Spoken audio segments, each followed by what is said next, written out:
प्यारे बच्चों नमस्कार।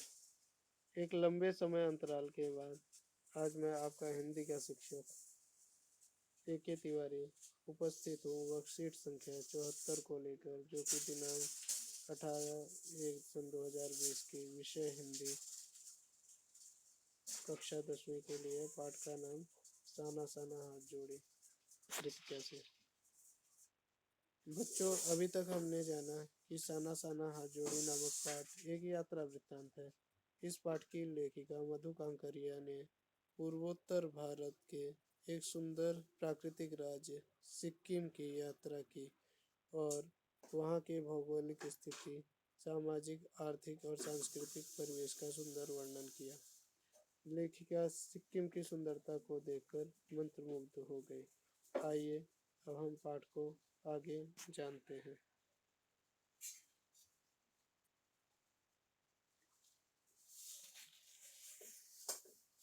वहीं पर घूमते हुए एक सिक्किमी नवयुवती ने मुझे बताया कि प्रदूषण के चलते स्नोफॉल लगातार कम होती जा रही है, पर यदि मैं कटाव चली जाऊं तो मुझे वहां शर्त या बर्फ मिल जाएगी। कटाव यानी भारत का स्विट्जरलैंड। कटाव जो कि अभी तक एक टूरिस्ट स्पॉट नहीं बनने के कारण सुर्खियों में नहीं आया था और अपने प्राकृतिक स्वरूप में था। कटाव से लायुंग से 500 फीट ऊंचाई पर था और करीब 2 घंटे का सफर था। वह नवयुवक मुझसे बतिया रहा था और उसकी घरवाली अपने छोटे से लड़के के घर के बाहर हमें उत्सुकता पूर्वक देख रही थी। तभी गाय ने आकर बाहर थैले में रखा हुआ महुआ गुड़प कर लिया था। मीठी झिड़कियां देकर उसने गाय को भगा दिया। उम्मीद, आवेश और उत्तेजना के साथ अब हमारा सफर कटाव की ओर। कटाव का रास्ता खतरनाक था और उस पर भी धुंध और बारिश। जितेन लगभग अंदाज से गाड़ी चला रहा था। जितेन टूरिस्ट और टूरिस्ट गाइड और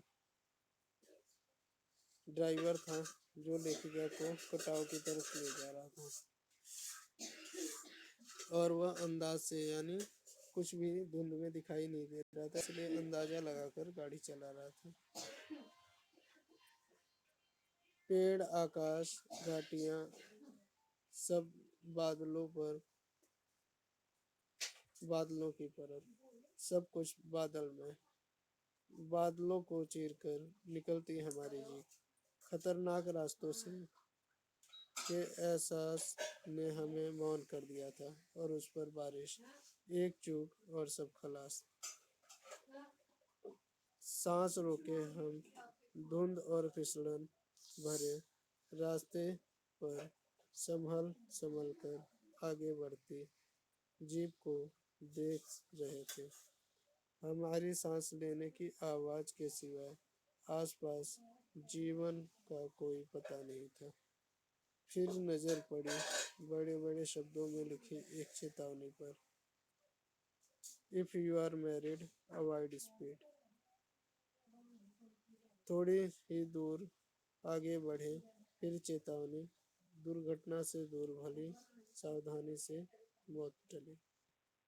प्यारे बच्चों, आइए इस यात्रा वृत्तांत के अंश के आधार पे जो प्रश्न दिए गए हैं उस पर चर्चा करते हैं। पहला प्रश्न है,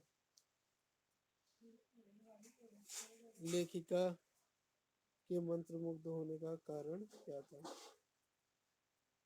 तो लेखिका के मंत्रमुग्ध होने का कारण सिक्किम की सुंदरता थी। वह सिक्किम की सुंदरता को देखकर मंत्रमुग्ध हो गए। प्रश्न दूसरा, किस कारण से स्नोफॉल लगातार कम हो रहा था?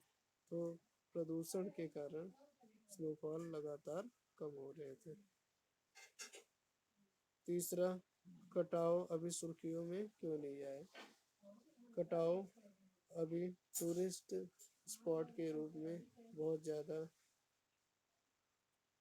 प्रचलित नहीं हुआ था, इसलिए वहाँ वह अभी सुर्खियों में नहीं आया था। प्रश्न चौथा, सिक्किमी नवयुवक ने लेखिका को कटाव के बारे में क्या बताया? उसने बताया कि यदि आपको बर्फ देखना हो तो आप कटाव चली जाइए, वहाँ सर्दियाँ बर्फ दिखाई देगी। प्रश्न पांचवा, बड़े बड़े शब्दों में लिखी चेतावनी क्या संदेश दे रही थी? बड़े बड़े शब्दों में लिखी चेतावनी यह संदेश दे रही थी कि गाड़ी धीरे चलाएं तथा सावधान रहें, और सावधानी से ही दुर्घटना से बचा जा सकता है। प्यारे बच्चों, एक एक्टिविटी यानी गतिविधि भी कुछ दी हुई है। इस पाठ को पढ़कर सिक्किम के बारे में क्या क्या जाना, उसे अपने शब्दों में लिखिए। उम्मीद करता हूँ कि यह वीडियो आपके लिए हेल्पफुल होगा। अगली वीडियो में हम फिर से मिलेंगे, तब तक के लिए नमस्कार।